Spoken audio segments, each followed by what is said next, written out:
So if we can then move on to the next item, Lambeth Creative and Digital Industries Strategy for Growth. I think the strategy is more snappy than the title. Matthew, I'm going to ask you to introduce it, and then Matt Blades, Head of Business, Culture and Investment, to talk a little bit more about what's in front of us. I haven't got any registered speakers, so I'll move straight to Cabinet questions and comments. Matthew. Thank you very much. The actual title of the strategy is snappier even still. So page 29, if anyone wants to see the real thing rather than the Cabinet report title. It is, there we go. So we're already off to a fine start. So this strategy, the Creative and Digital Industries Strategy, snappy title that it is a representation to try and move us forward economically. We have the privilege to live in and to represent one of the most diverse places in this country, possibly the world. We've got the largest Portuguese community outside of Portugal, the largest Somali community outside of Somalia. We are, as we've been very conscious of over the last few weeks, the historic home of Britain's Caribbean community, and Lambeth has the largest LGBT plus community in the country. And when you look at our creative and digital sector, we have all of the national, international institutions on the South Bank. We've got two of the country's most significant media institutions in the BFI and ITV. And I think, as we saw in our borough of Culture, we are a place that has culture from in every part of the borough, in every place, and it's really rooted in our identity and our DNA as a place.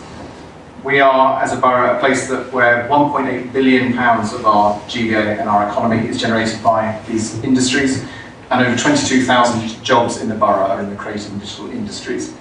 And it would be very easy with all of that introduction to sort of rest on our laurels and say what a good job we're doing.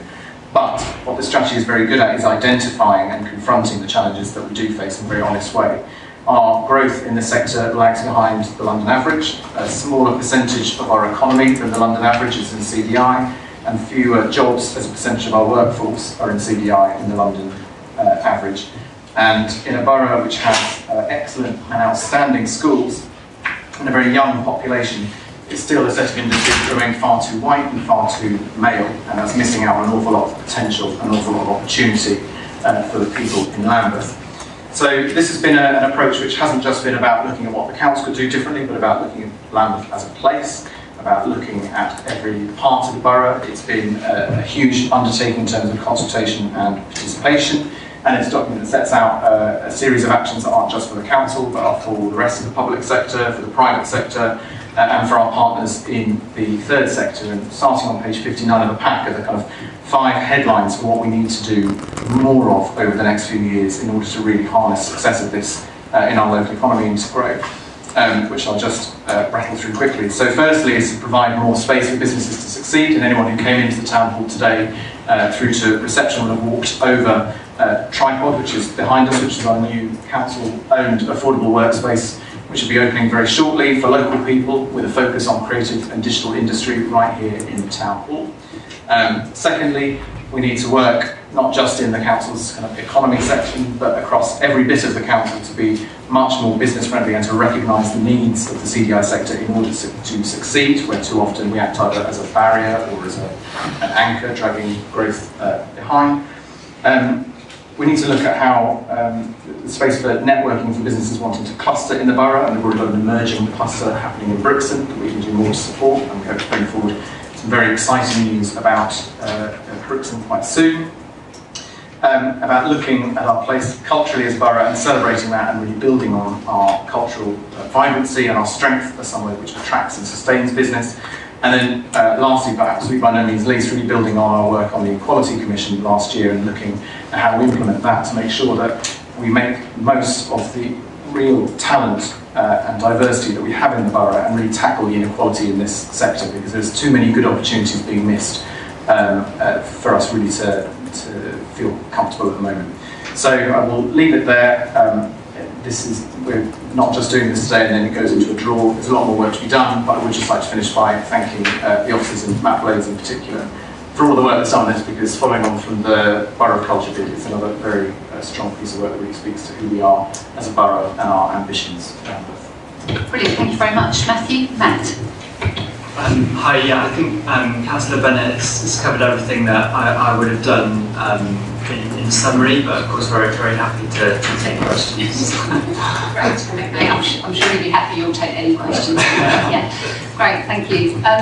Comments, questions, colleagues? So Councillor Holland, yeah.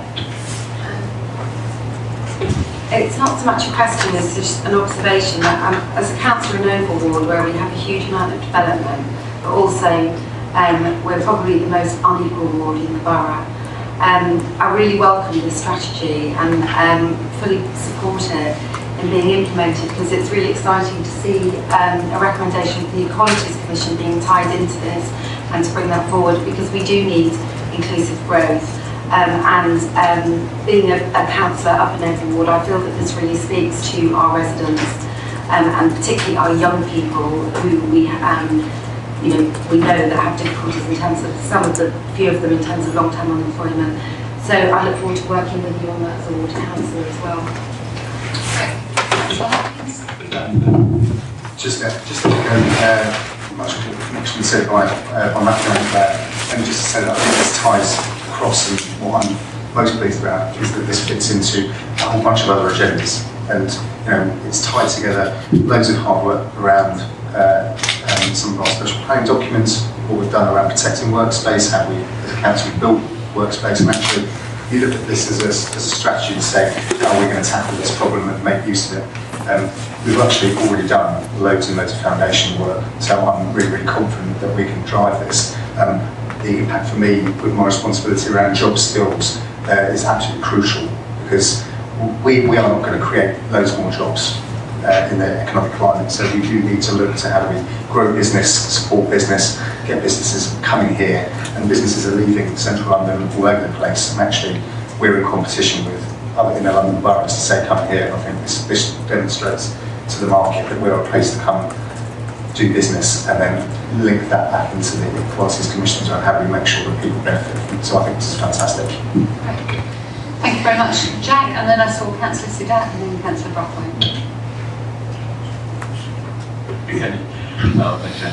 I think the strategy from music to mind is something that, as Councillor Bennett said, so we are behind, unfortunately. And that's quite obvious when you look at various indicators, just in terms of where office space is available for these type of companies, and where the companies are recruiting, where they're actually, we've got some great examples in the document. I suppose the key challenge is around workspace and around space in general. I suppose land historically hasn't had large industrial units available still for use in these types of industries. That's perhaps been the issue as to why we are behind. So I suppose the question is then, even if the funding does come forward from various bodies, how we address the issue of space. And I understand there's some changes already to a local plan that perhaps at least advocates workspaces, but will that be enough? And is there anything more proactive that can be going forward?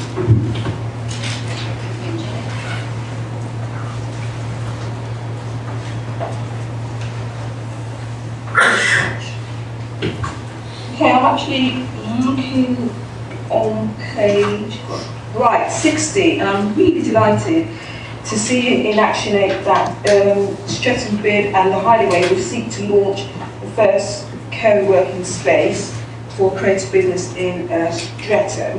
And then going on to page 63, we talk about the new London plan that Lambeth will consider potential for creative enterprise zones, and you mentioned West Norwood, and it's really nice to see that south of the borough has got a positive and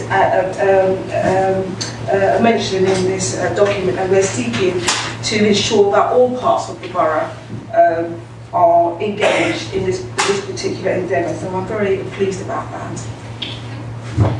Thank you very much. I think there's probably only one question out of those contributions, which is fine, which was around really workspace. And obviously, Jack talked about the planning rules that we brought in to try and prevent the conversion from commercial into residential, the Article 4, and that being an important, I suppose, important policy statement from us and an important thing for us to do to try and protect that space. But what else can we do?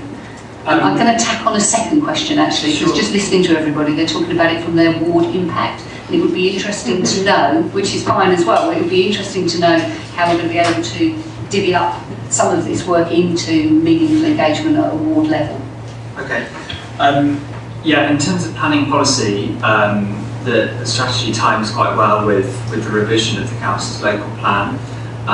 So that there have been substantial net losses of workspace in the borough since I think about 2007. Council has successfully introduced two or Article 4 directions for certain key industrial business areas in the borough, also parts of Clapham, parts of Brixton. I think one of the benefits of the strategy and the research that has underpinned it is that it provides evidence material that the planning team can use to consider further Article 4 directions, potentially in other parts of the borough. The north of the borough is obviously where the substantial amounts of commercial space are, but what we've seen is losses in those areas, but also in areas like Streatham there have been very substantial losses. So I know the planning team are going to be looking at the potential for more Article 4 directions in other areas.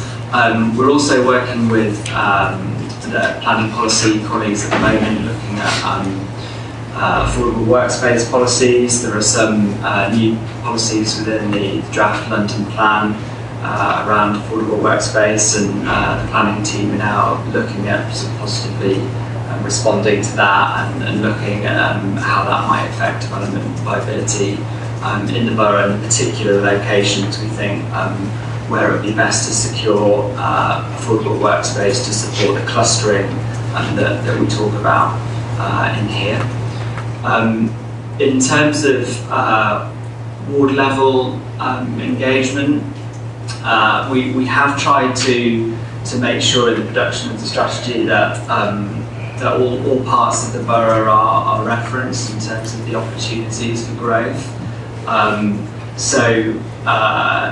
Yeah, I think we're very open to engaging with ward councillors. Certainly down in West Norwood, the teams are looking at opportunities for the council to be very proactive around workspace in the industrial area. We've, as a council, been really good, I think, at protecting industrial space in those areas, but they're not always particularly employment dense as areas. So we're looking at being really proactive in places like West Norwood and other parts of the borough. The Good Growth Fund opportunity with Streatham is one that we're working on. For the second half, Lambeth at large, not just the council, but other community-led bids. The first round of the Good Growth Fund did very well. So what we're doing with people like Streatham Bid and others in different parts of the borough is trying to share some of that learning from round one of Good Growth Fund and previous programmes like the London Regeneration Fund. So partners in different parts of the borough are developing really strong applications, so Lambeth as a whole can do well from funding opportunities like that. Great, thanks very much. I mean, I'm sure we can pick up a conversation about connections with ward councillors in a bit more detail outside the meeting, but I think it's really positive to hear the kind of cross-council work that's going on to embed this strategy, but also obviously all the external relationships, drawing on the bids, but drawing on some of our really great institutions to make sure this is a success. So thank you very much for all the work that you've done on it. And Matthew mentioned our winning London Borough of Culture, not quite bid, because we've got our 200,000, and I know you were absolutely instrumental to that, so thanks very much, Matt. Now, colleagues, can we approve the strategy for growth in front of us, agree where the relevant service areas across the council take account of the strategy, and to agree that the council should work collaboratively with communities and business partners in delivering it? Yep. Okay, thank you very much indeed. Thank you. So we now move on to